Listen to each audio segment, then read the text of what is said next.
Alright, so I've put on a new shirt to make it look like it's another day when it actually isn't. And today, or now, we're going to finish up with investment, which we started last time. You remember that when we were talking about disposable income, we called savings a leakage, meaning that it was money that wasn't being spent. It doesn't show up in our formula for GDP. So when someone earns income, disposable income, they either spent it, in which case we called it C, consumption, or they saved it. They put it under the mattress or they put it in the bank.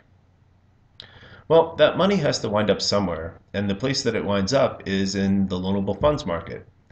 You'll remember that the supply curve in the loanable funds market represents money that households are saving in banks.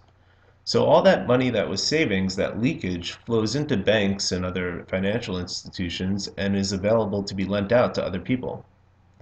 It was businesses who made up that investment demand curve and who made up the demand curve for loanable funds. And so at equilibrium, there's a certain quantity of money saved, and there's also a certain quantity of money invested. So in a nutshell, that savings turns into I. So savings was a leakage from the expenditure stream, and investment is considered an injection. The money that's leaving the stream of spending winds up coming back into the stream of spending, just in a different form.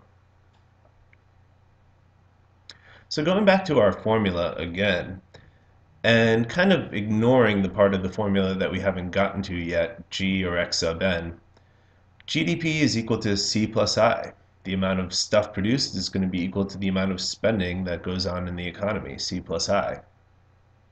And again, the place that that C comes from is from disposable income, which gets bifurcated, big word, into either consumption or savings.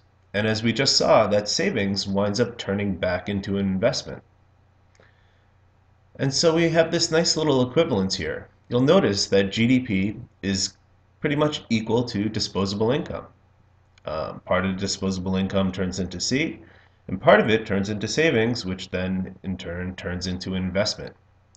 This is really another way of saying that one person's spending is another person's income. Again, it's another example of the circular flow. All right, pretty short one that time. Hope you appreciate it as I do. See you next time. Well, that was a waste of time. Jamie, school is never a waste of time. Since we have 15 minutes until recess, please put down your pencils and stare at the front of the room.